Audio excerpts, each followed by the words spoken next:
ಸೋನು ತಮ್ಮ ಪತ್ನಿ ಮತ್ತು ಬೇಟಿ ರಾಣಿಯ ಜೊತೆ ಒಂದು ಚಿಕ್ಕ ಮನೆಯಲ್ಲಿ ವಾಸವಾಗಿದ್ದ. ಸೋನು ಬಟ್ಟೆ ಅಂಗಡಿಯಲ್ಲಿ ಕೆಲಸ ಮಾಡುತ್ತಿದ್ದ ಮತ್ತು ತುಂಬಾ ಕಷ್ಟದಲ್ಲಿ ತನ್ನ ದಿನವನ್ನು ಕಳೆಯುತ್ತಿದ್ದ. ಏನ್ರೀ ಗೊರ್ಕೆ ಹೊಡಿತಾ ಮಲ್ಗಿದ್ದೀರಾ? ಮದ್ವೆಗ್ ಬಂದಿರೋ ಮಗಳಿದ್ದಾಳೆ, ನಿಮಗ್ ನೋಡಿದ್ರೆ ಸುಖ ನಿದ್ರೆ. ಏನಾಯ್ತು? ಯಾಕೆ ಬೆಳಿಗ್ಗೆ ಕೂಗಾಡ್ತಾ ಇದ್ದಿ? ಮತ್ತೆ ಕೂಗಾಡದೆ ಇನ್ನೇನ್ ಮಾಡ್ಲಿ? ನಿಮಗಂತೂ ಮಗಳ ಮದ್ವೆ ಬಗ್ಗೆ ಚಿಂತೆನೇ ಇಲ್ಲ. ಮಗಳು ಮದ್ವೆಗ್ ಬಂದಿದ್ದಾಳೆ, ಜವಾಬ್ದಾರಿ ಬೇಡ್ವಾ? ಜವಾಬ್ದಾರಿ ನನ್ಗಿದೆ. ಒಳ್ಳೆ ಸಂಬಂಧ ಬರ್ಬೇಕಲ್ವಾ? ಪಕ್ಕದಲ್ಲಿ ಸುನೀತಾ ಇದ್ದಾಳಲ್ಲ, ಅವಳೊಂದು ಸಂಬಂಧ ಹೇಳಿದ್ದಾಳೆ. ಹೇಳ್ತಿದ್ಲು ಹುಡುಗ ತುಂಬಾ ಚೆನ್ನಾಗಿದ್ದಾನೆ, ನಾಳೆ ಅವರು ರಾಣಿ ನೋಡೋಕೆ ನಮ್ಮನೆಗ್ ಬರ್ತಾರಂತೆ. ಅದೆಲ್ಲ ಸರಿ, ಆದ್ರೆ ಮದುವೆಗೆ ಹಣ ಕೂಡ ಬೇಕಲ್ವಾ? ಜೀವನ ಸಾಗಿಸುವುದೇ ತುಂಬಾ ಕಷ್ಟದಲ್ಲಿ. ಹಾಗಿರುವಾಗ ರಾಣಿಯ ಮದ್ವೆಗೆ ಎಲ್ಲಿಂದ ಹಣ ತರ್ಲಿ? ಮಾರನೇ ದಿನ ರಾಣಿಯನ್ನು ನೋಡಲು ಹುಡುಗನ್ ಕಡೆಯವರು ಬರ್ತಾರೆ. ನೋಡ್ರಿ, ನಿಮ್ಮ ಹುಡುಗಿ ನಮ್ಗಿಷ್ಟ ಆಗಿದ್ದಾಳೆ. ಈಗ ಮುಂದಿನ ಮಾತಾಡೋಣ. ನನ್ನ ಮಗ ಇಂಜಿನಿಯರ್, ಹಾಗೆ ವರದಕ್ಷಿಣೆಯ ವಿರುದ್ಧವಾಗಿದ್ದಾನೆ. ಆದ್ರೂ ನೀವು ಗಿಫ್ಟ್ ರೂಪದಲ್ಲಿ 20 ತೊಲ ಚಿನ್ನ, 5 ಲಕ್ಷ ದುಡ್ಡು ಮತ್ತು ಒಂದ್ ಕಾರ್ ಕೊಟ್ರೆ ನಾವು ತಗೋತೀವಿ. ಹುಡುಗನ್ ಕಡೆಯವರ ವರದಕ್ಷಿಣೆಯ ಡಿಮ್ಯಾಂಡ್ ಕೇಳಿ ಎಲ್ಲರೂ ದಂಗಾಗುತ್ತಾರೆ. ಹುಡುಗ ಚೆನ್ನಾಗಿದ್ದಾನೆ, ಚೆನ್ನಾಗ್ ಓದಿದ್ದಾನೆ, ಒಳ್ಳೆ ಕೆಲ್ಸದಲ್ಲಿದ್ದಾನೆ. ಅದೆಲ್ಲ ಸರಿ, ಆದ್ರೆ ಮಗಳ ವರದಕ್ಷಿಣೆಗೆ ನಾನು ಎಲ್ಲಿಂದ ಹಣ ತರ್ಲಿ? ವರದಕ್ಷಿಣೆ ಕೊಡದೆ ನಮ್ ಹುಡುಗಿ ಜೊತೆ ಯಾರೂ ಮದ್ವೆ ಆಗೋದಿಲ್ಲ. ವರದಕ್ಷಿಣೆ ಅಂತೂ ಕೊಡ್ಲೇಬೇಕಲ್ವಾ? ಈ ಸಂಬಂಧ ತಪ್ಪೋದ್ರೆ ಒಳ್ಳೆ ಸಂಬಂಧ ಸಿಗೋದು ತುಂಬಾ ಕಷ್ಟ. ಹೇಗಾದ್ರೂ ಮಾಡಿ ವರದಕ್ಷಿಣೆ ಕೊಡ್ಲೇಬೇಕು ಇವ್ರಿಗೆ. ಹಾ, ಸೇಟ್ನಿಂದ ಸಾಲ ಕೇಳಿದ್ರು, ಇಷ್ಟೆಲ್ಲ ಸಾಲ ಕೊಡ್ಲಿಕ್ಕಿಲ್ಲ ಅವರು. ಸೋನು ತಮ್ಮ ಅಂಗಡಿ ಮಾಲೀಕನೊಂದಿಗೆ ಮಾತಾಡುತ್ತಾನೆ, ಆದ್ರೆ ಅವರು ಹಣ ಕೊಡೋದಕ್ಕೆ ನಿರಾಕರಿಸ್ತಾರೆ. ಸೋನು ಮನೆಗೆ ವಾಪಸ್ ಬಂದಾಗ ಮಮತಾ ಅವನಿಗೆ ತುಂಬಾ ಗದರಿಸುತ್ತಾಳೆ. ಇದೆಲ್ಲವನ್ನು ಕೇಳಿ ಸೋನುಗೆ ತುಂಬಾ ದುಃಖ ಆಗುತ್ತೆ. ಕಾಡಿನ ಕಡೆಗೆ ಹೊರಡುತ್ತಾನೆ. ನಡೆಯುತ್ತಾ ನಡೆಯುತ್ತಾ ಅವನಿಗೆ ದಾರಿ ಕಾಣೋದಿಲ್ಲ. ಒಂದು ನದಿಯ ದಡದಲ್ಲಿ ಕುಳಿತುಕೊಳ್ಳುತ್ತಾನೆ. ಅರೆ, ನಾನು ಎಲ್ಲಿಗೆ ಬಂದ್ಬಿಟ್ಟೆ? ರಾಣಿಯ ಮದುವೆ ವಿಷಯದಲ್ಲಿ ಯೋಚಿಸ್ತಾ ಇರುವಾಗ ನಾನು ಮಾರ್ಗ ಮರೆತು ಬಿಟ್ಟೆನಾ? ಇಲ್ಲಿಂದ ನನ್ ಮನೆ ದಾರಿ ನನ್ಗೆ ಕಾಣ್ತಾ ಇಲ್ಲ. ಕತ್ತಲಾಗ್ತಾ ಇದೆ. ನಡೆದು ನಡೆದು ನನ್ಗೆ ಬಾಯಾರಿಕೆ ಆಗ್ತಿದೆ. ಅರೆ, ಒಳ್ಳೇದಾಯ್ತು, ಸಮೀಪದಲ್ಲಿ ನದಿ ಕಾಣ್ತಿದೆ. ಇದ್ರ ನೀರನ್ನೇ ಕುಡಿದು ಬಿಡ್ತೇನೆ. ಸೋನು ಆ ನದಿಯಲ್ಲಿ ನೀರು ಕುಡಿಯಲು ಕೈ ಹಾಕಿದಾಗ ಅಲ್ಲಿಂದ ಒಬ್ಬ ರಾಕ್ಷಸ ಎದ್ದು ನಿಲ್ಲುತ್ತಾನೆ.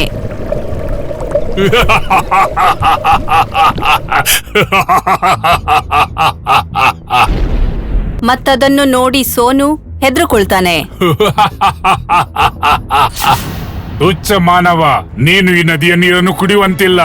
ಯಾಕೆಂದ್ರೆ ಇನ್ನು ನದಿಯ ಅಧಿಕಾರ ನಂದು. ನನ್ನ ಅಪ್ಪಣೆ ವಿನ ಈ ನದಿಯ ನೀರನ್ನು ಯಾರು ಕುಡಿಯುವಂತಿಲ್ಲ. ನನ್ಗೆ ತುಂಬಾ ಬಾಯಾರಿಕೆ ಆಗ್ತಿದೆ, ನನ್ಗೆ ಸ್ವಲ್ಪ ನೀರು ಕೊಡಿ. ನೀರು ಕುಡಿದು ನೀನೇನ್ ಮಾಡ್ತಿ? ನಾನ್ ನಿನ್ನನ್ನು ತಿಂದು ಬಿಡ್ತೇನೆ. ತುಂಬಾ ದಿನದಿಂದ ಹಸಿದಿದ್ದೇನೆ ನಾನು. ದಯಮಾಡಿ ನನ್ನನ್ನು ಬಿಟ್ಟು ಬಿಡು. ಇಷ್ಟು ದಿನಗಳ ನಂತರ ಒಬ್ಬ ಮನುಷ್ಯ ಸಿಕ್ಕಿದ್ದಾನೆ, ಅವನನ್ನು ನಾನು ಬಿಟ್ಟು ಬಿಡ್ಲಾ? ಸಾಧ್ಯವಿಲ್ಲ. ಇವತ್ತು ನಾನು ನಿನ್ನನ್ನು ತಿಂದು ಬಿಡ್ತೇನೆ, ಮತ್ತೆ ನನ್ನ ಹಸಿವನ್ನು ನೀಗಿಸ್ತೇನೆ. ರಾಕ್ಷಸನ ಮಾತು ಕೇಳಿ ಸೋನು ಹೆದರ್ಕೊಳ್ತಾನೆ. ಅವನು ಅಳುತ್ತಿರುವುದನ್ನು ನೋಡಿ ರಾಕ್ಷಸ ಅವನನ್ನು ಕೇಳುತ್ತಾನೆ. ಹೇಳ್ತಾರೆ, ಸಾಯುವವರ ಅಂತಿಮ ಇಚ್ಛೆಯನ್ನು ಪೂರ್ಣಗೊಳಿಸಬೇಕು. ಹೇಳು, ನಿನ್ನ ಅಂತಿಮ ಇಚ್ಛೆ ಏನು? ನನ್ನ ಅಂತಿಮ ಇಚ್ಛೆಯನ್ನು ನೀವು ಪೂರ್ಣಗೊಳಿಸುವಂತಿಲ್ಲ. ನಾನು ನಿನ್ನ ಅಂತಿಮ ಇಚ್ಛೆಯನ್ನು ಖಂಡಿತ ಪೂರ್ಣಗೊಳಿಸ್ತೇನೆ. ಹೇಳು, ಏನು ಇಚ್ಛೆ ನಿಂದು? ನಾನೊಬ್ಬ ಬಡ ಮನುಷ್ಯ. ನನ್ಗೊಬ್ಳು ಮಗಳಿದ್ದಾಳೆ. ಅವಳ ಮದ್ವೆ ಮಾಡಿಸ್ಲಿಕ್ಕಿದೆ. ಸಂಬಂಧ ಆಗಿದೆ, ಆದ್ರೆ ಅವಳ ಸಂಬಂಧಿಕರು ವರದಕ್ಷಿಣೆ ಕೇಳ್ತಾ ಇದ್ದಾರೆ. ನನ್ನಲ್ಲಿ ವರದಕ್ಷಿಣೆ ಕೊಡಲು ಹಣ ಇಲ್ಲ. ವರದಕ್ಷಿಣೆ ಕೊಡದೇ ಇದ್ರೆ ಈ ಮದ್ವೆ ತುಂಡಾಗಿ ಬಿಡುತ್ತೆ. ನೀನೇನ್ ಬಯಸ್ತಿ? ನಾನು ಅವಳ ಮದ್ವೆ ಮಾಡ ಬಯಸ್ತೇನೆ. ವರದಕ್ಷಿಣೆಗೆ ಬೇಕಾದ ಹಣವನ್ನು ನೀನು ಕೊಡಬಹುದಾ? ಮದ್ವೆಯ ಮರುದಿನವೇ ನಾನಿಲ್ಲಿಗೆ ಬರ್ತೇನೆ, ಮತ್ತೆ ನೀನು ನನ್ನನ್ನು ಖುಷಿಯಲ್ಲಿ ತಿಂದು ಬಿಡು. ಸೋನುನ ಮಾತ್ ಕೇಳಿ ರಾಕ್ಷಸನ ಮನಸ್ಸು ಕರಗೋಗುತ್ತೆ. ಸರಿ, ತಗೋ ಹಣ, ಹೋಗು. ನಿನ್ನ ಮಗಳ ಮದುವೆಯನ್ನು ವಿಜೃಂಭಣೆಯಿಂದ ಪೂರೈಸು.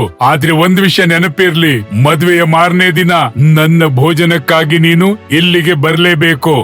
ಬರದೇ ಇದ್ರೆ ನಾನ್ ನಿನ್ನ ಮನೆಗೆ ಬಂದು ನಿನ್ನ ಪರಿವಾರವನ್ನು ತಿಂದು ಬಿಡ್ತೇನೆ. ನಾನ್ ನಿಮ್ಗೆ ವಚನ ಕೊಡ್ತೇನೆ, ಮಗಳ ಮದುವೆ ಮಾಡಿ ಮಾರನೇ ದಿನವೇ ನಾನಿಲ್ಲಿಗೆ ಬಂದು ಬಿಡ್ತೇನೆ. ಸರಿ. ರಾಕ್ಷಸ ಕೊಟ್ಟಿದ್ದ ಹಣದಿಂದ ಸೋನು ತನ್ನ ಮಗಳ ಮದುವೆಯನ್ನು ಮಾಡುತ್ತಾನೆ. ಮಾರನೇ ದಿನ ಸೋನು ತಾನು ಕೊಟ್ಟ ಮಾತನ್ನು ಉಳಿಸಿಕೊಳ್ಳಲು ನದಿಯ ಕಡೆಗೆ ಹೊರಡುತ್ತಾನೆ. ನೆನ್ನೆ ತಾನೇ ಮಗಳು ಮದ್ವೆ ಮಾಡಿದ್ದೀವಿ, ಈಗ ಎಲ್ಲಿಗ್ ತಿರ್ಗಕ್ ಹೊರಟ್ರಿ ನೀವು? ನೀನ್ ಸ್ವಲ್ಪ ಜಾಗ್ರತೆಯಲ್ಲಿರು ಮಮತಾ, ನನ್ ಹೋಗೋ ಸಮಯ ಬಂತು. ಈಗ ಎಲ್ಲಿಗ್ ಹೋಗ್ತಿದ್ದೀರಿ? ನನಗೆ ಜೋಪಾನ ಅಂತ ಹೇಳ್ತಿದ್ದೀರಿ? ಅದನ್ನ ನಾನ್ ಹೇಳೋಕ್ ಸಾಧ್ಯವಿಲ್ಲ. ಮೊದ್ಲಿಂದ ನೀವು ಎಲ್ಲಾ ವಿಷಯಗಳನ್ನ ಯಾವಾಗ ಹೇಳಿದ್ದೀರಾ? ಈಗ ಹೇಳ್ದಿದ್ರೆ ಅದ್ರಿಂದ ನನ್ಗೇನು ಆಗೋದಿಲ್ಲ. ಸ್ವಲ್ಪ ಇರಿ, ನಿಮ್ಗೆ ಊಟ ರೆಡಿ ಮಾಡಿಕೊಡ್ತೀನಿ. ಸರಿ. ಮಮತಾ ಸೋನುಗೆ ಊಟ ರೆಡಿ ಮಾಡಿ ಕೊಡ್ತಾಳೆ. ಸೋನು ಆ ಊಟ ತಗೊಂಡು ಅದೇ ಕಾಡಿಗೆ ಹೋಗುತ್ತಾನೆ. ಆದ್ರೆ ಸಾಯುವ ಮೊದಲು ಅವನಿಗೆ ಊಟ ಮಾಡೋದಕ್ಕೆ ಮನ್ಸಾಗೋದಿಲ್ಲ. ಹಾಗಾಗಿ ಕಾಡಿನಲ್ಲಿ ಅವನು ಒಂದು ಮರದ ಕೆಳಗೆ ಕುಳಿತುಕೊಳ್ಳುತ್ತಾನೆ. ಈಗ ನನ್ನ ಜವಾಬ್ದಾರಿ ಪೂರ್ತಿಯಾಯ್ತು. ಮಗಳು ತನ್ನ ಮನೆಯಲ್ಲಿ ಸುಖವಾಗಿರ್ತಾಳೆ, ಮತ್ತೆ ಮಮತಾ ಹೇಗಾದ್ರೂ ಜೀವನವನ್ನು ಸಾಗಿಸ್ತಾಳೆ. ಇನ್ನು ನನ್ನನ್ನು ರಾಕ್ಷಸ ತಿಂದ್ರು ನನ್ಗೇನು ಚಿಂತೆ ಇಲ್ಲ. ಆಗ ಅವನು ಅಲ್ಲೊಂದು ಅಳಿಲನ್ನು ನೋಡುತ್ತಾನೆ. ಅದು ತುಂಬಾ ಹಸಿವಿನಿಂದ ಒದ್ದಾಡುತ್ತಿರುತ್ತೆ. ಸೋನು ಆ 2 ಅಳಿಲುಗಳಿಗೆ ತನ್ನ ರೊಟ್ಟಿಯನ್ನು ತಿನ್ನಿಸುತ್ತಾನೆ. ರೊಟ್ಟಿಯನ್ನು ತಿಂದು ಆ ಅಳಿಲುಗಳು ಅಲ್ಲಿಂದ ಹೊರಡುತ್ತವೆ. ಇದ್ರಿಂದ ಸೋನುಗೆ ತುಂಬಾ ಖುಷಿಯಾಗತ್ತೆ. ನನ್ಗೆ ತುಂಬಾ ಸಂತೋಷವಾಗ್ತಿದೆ. ಸಾಯೋಕ್ ಮುಂಚೆ ಒಂದು ಒಳ್ಳೆ ಕೆಲಸ ಮಾಡಿದೆ. ಒಬ್ಬ ಹಸಿದವನಿಗೆ ನಾನು ಊಟ ಕೊಟ್ಟೆ. ಸರಿ, ರಾಕ್ಷಸ ನನ್ನ ನಿರೀಕ್ಷೆಯಲ್ಲಿದ್ದಾನೆ. ನಾನಲ್ಲಿಗೆ ಹೋಗ್ಲೇಬೇಕು, ಇಲ್ಲಾಂದ್ರೆ ಮಮತಾಳ ಜೀವನವು ಅಪಾಯದಲ್ಲಿ ಬೀಳುತ್ತೆ. ಸೋನು ರಾಕ್ಷಸನನ್ನು ಭೇಟಿ ಮಾಡಲು ನದಿಯ ಕಡೆಗೆ ಹೊರಡುತ್ತಾನೆ. ಅಲ್ಲಿಗೆ ಹೋಗಿ ರಾಕ್ಷಸನನ್ನು ಕೂಗುತ್ತಾನೆ. ರಾಕ್ಷಸ್ ಜಿ, ಅರೆ ಓ ರಾಕ್ಷಸ್ ಜಿ, ನೀವೆಲ್ಲಿದ್ದೀರಿ? ಹಾಗಾದರೆ ನೀನು ಬಂದೇ ಬಿಟ್ಟೆ ಮಾನವ? ಹೌದು, ನಾನ್ ಬಂದ್ಬಿಟ್ಟೆ. ಇನ್ನು ನೀವು ನನ್ನನ್ನು ತಿಂದು ನಿಮ್ಮ ಹಸಿವು ನೀಗಿಸಬಹುದು. ನಿನ್ಗೆ ಇಲ್ಲಿಗೆ ಬರ್ಲು ಹೆದರಿಕೆ ಆಗಿಲ್ವಾ? ನಾನ್ ನಿಮ್ಗೆ ವಚನ ಕೊಟ್ಟಿದ್ದೀನಲ್ಲ, ನನ್ನ ಮಗಳ ಮದುವೆ ಮಾಡಿ ಮಾರನೇ ದಿನ ಇಲ್ಲಿಗೆ ಬರ್ತೇನಂತ. ಸೋನು, ನೀನು ಬಯಸ್ತಿದ್ರೆ ನನ್ನನ್ನು ಕೊಲ್ಲುವ ಉಪಾಯವನ್ನು ಮಾಡಬಹುದಿತ್ತು. ಆದ್ರೆ ನೀನು ಹಾಗೆ ಮಾಡಿಲ್ಲ. ಆದ್ರೆ ನೀನು ನಿನ್ನ ಮೃತ್ಯುವಿನೊಂದಿಗೆ ಸೇರಲು ಪುನೊಮ್ಮೆ ಬಂದುಬಿಟ್ಟೆ. ನನ್ನ ಮಗಳ ಮದುವೆ ಮಾಡ್ಲಿಕ್ಕಾಗಿ ನಾನ್ ನಿಮ್ಮಿಂದ ನನ್ನ ಸ್ವಲ್ಪ ಗಳಿಗೆ ಮತ್ತೆ ಸ್ವಲ್ಪ ಹಣ ತಗೊಂಡಿದ್ದೆ. ಅದರ ಬದಲಿಗೆ ನಾನು ನಿಮ್ಮಲ್ಲಿಗೆ ಬರೋ ವಚನವನ್ನು ಕೊಟ್ಟಿದ್ದೆ. ಹಾಗಾಗಿ ನಾನು ಇಲ್ಲಿಗೆ ಬಂದೆ. ನೀನ್ ತುಂಬಾ ಪ್ರಾಮಾಣಿಕನಾಗಿದ್ದೀಯಾ. ಸರಿ, ನೀನೊಂದು ನನ್ನ ಒಗಟಿಗೆ ಉತ್ತರ ಹೇಳು. ಸಾಯುವ ಕೊನೆ ಕ್ಷಣದಲ್ಲೂ ನೀನು ನನ್ನ ಪರೀಕ್ಷೆ ಮಾಡ್ತಿದ್ದೀಯಾ? ಹಾ, ಸರಿ, ಕೇಳು. ಯಾವ ವಸ್ತು ಅದು? ಅದರಲ್ಲಿ ಎಲ್ಲದನ್ನು ಬರೆಯಲ್ಪಡುತ್ತೆ, ಆದ್ರೆ ಯಾರು ಅದನ್ನು ತಿಳಿಯೋದಿಲ್ಲ. ಸ್ವಲ್ಪ ಯೋಚಿಸಿ ಸೋನು ಉತ್ತರ ಕೊಡುತ್ತಾನೆ. ಇಸ್ಕಾ ಉತ್ತರ ನಸೀಬು. ನಸೀಬಲ್ಲಿ ಎಲ್ಲವನ್ನೂ ಬರೆದಿಡುತ್ತೆ, ಆದ್ರೆ ಅದನ್ನು ಯಾರು ಓದಲು ಸಾಧ್ಯವಿಲ್ಲ. ವಾಹ್, ಅತಿ ಉತ್ತಮ ಉತ್ತರ ನೀಡಿದೆ ನೀನು. ಪ್ರಾಮಾಣಿಕ ಮಾತ್ರವಲ್ಲ, ನೀನು ಜ್ಞಾನಿ ಕೂಡ ಆಗಿದ್ದಿ. ಅದೆಲ್ಲ ಸರಿ, ಆದ್ರೆ ಸ್ವಲ್ಪ ಸಮಯದಲ್ಲಿ ನನ್ನ ಜ್ಞಾನ ಮತ್ತು ಪ್ರಾಮಾಣಿಕತೆ ನಿಮ್ಮ ಹೊಟ್ಟೆ ತುಂಬುತ್ತೆ. ನೀನು ಬಯಸುವುದಾದ್ರೆ ನಿನ್ನ ಪ್ರಾಣ ಉಳಿಸಬಹುದು. ಅದ್ಯಾಗೆ?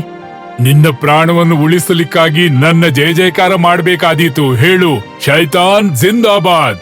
ಇದು ಸಾಧ್ಯವಿಲ್ಲ. ಯಾವ ಪ್ರಾಮಾಣಿಕತೆಯಿಂದ ನಾನು ಸಾಯ್ಲಿಕ್ಕಾಗಿ ನಿನ್ನ ಬಳಿಗೆ ಬಂದಿದ್ದೇನೋ ಅಷ್ಟೇ ಪ್ರಾಮಾಣಿಕತೆಯನ್ನು ನನ್ನ ದೇವರನ್ನು ನಾನು ಪೂಜಿಸ್ತೇನೆ. ಸೋನುನ ಮಾತ್ ಕೇಳಿ ರಾಕ್ಷಸ ದೇವರಾಗಿ ಪರಿವರ್ತಿತನಾಗುತ್ತಾನೆ. ದೇವ್ರೇ, ನೀವ್ಯಾರು? ನಾನು ಈ ಕಾನನದ ದೇವರು. ನಾನ್ ನಿನ್ನ ಪರೀಕ್ಷೆ ಮಾಡ್ತಿದ್ದೆ. ನೀನು ಪ್ರಾಮಾಣಿಕ ಮಾತ್ರವಲ್ಲ, ಅಷ್ಟೇ ನೀನು ನನ್ನ ಭಕ್ತನಾಗಿದ್ದೆ, ಹಾಗೆ ಪರೋಪಕಾರಿಯಾಗಿದ್ದಿ. ನೀನು ನನ್ನ ಒಗಟಿಗೆ ಉತ್ತರ ಹೇಳಿದೆ. ಅಷ್ಟೇ ಅಲ್ಲ, ಒಂದು ಹಸಿದ ಅಳಿಲಿಗೆ ಊಟ ಸಹ ಕೊಟ್ಟಿದ್ದಿ. ನೀನು ತುಂಬಾ ಒಳ್ಳೆ ಹೃದಯವಂತಿಕೆಯ ಮನುಷ್ಯ. ನಾನ್ ನಿನ್ಗೆ ಜೀವದಾನ ನೀಡ್ತಿದ್ದೇನೆ. ನಾನ್ ನಿನ್ಗೆ ವರ ನೀಡ್ತಾ ಇದ್ದೇನೆ. ನೀನು ತುಂಬಾ ಧನವಂತನಾಗಿರುತ್ತಿ, ಹಾಗೆ ಪರೋಪಕಾರಿಯ ಕೆಲಸ ಮಾಡ್ತಾ ಇರುತ್ತಿ. ಎಲ್ಲಾ ಜನರು ನಿನ್ನನ್ನು ಉತ್ತಮ ಮನುಷ್ಯನೆಂದು ಹೇಳ್ತಾರೆ. ತಥಾಸ್ತು. ನಂತರ ಸೋನು ತನ್ನ ಮನೆಯ ಕಡೆಗೆ ಹೊರಡುತ್ತಾನೆ. ಅವನು ಮನೆ ತಲುಪಿದಾಗ ಅಲ್ಲೊಂದು ಸುಂದರವಾದ ಮನೆ ರೆಡಿಯಾಗಿರುತ್ತೆ. ಅದನ್ನ ನೋಡಿ ಅವನಿಗೆ ಖುಷಿಯಾಗುತ್ತೆ. ಸೋನುವನ್ನು ನೋಡಿದ ಮಮತಾ ಖುಷಿಯಿಂದ ಅವನಿಗೆ ಹೇಳುತ್ತಾಳೆ, ನೀವೆಲ್ಲಿಗೆ ಹೋಗಿದ್ರಿ? ಇಲ್ಲಿ ತುಂಬಾ ಬದಲಾಗಿದೆ. ಇಲ್ ನೋಡಿ, ಇದು ನಮ್ಮ ಹೊಸ ದೊಡ್ಡ ಮನೆ. ಇದೆಲ್ಲ ಹೇಗಾಯ್ತು? ನಿನ್ ತಿಳಿದಿದ್ಯಾ? ಇಲ್ಲ, 2 ನಿಮಿಷ ನನ್ ಕಣ್ಮುಚ್ಚಿ ಕಣ್ಬಿಡೋದ್ರೊಳಗೆ ಇಷ್ಟೆಲ್ಲ ಆಗೋಗಿದೆ. ಇದೆಲ್ಲ ವನದೇವತೆಯ ಕೃಪೆ. ವನದೇವತೆ? ಆ ಸೋನು ಮಮತಾಳಿಗೆ ಎಲ್ಲವನ್ನೂ ಹೇಳುತ್ತಾನೆ.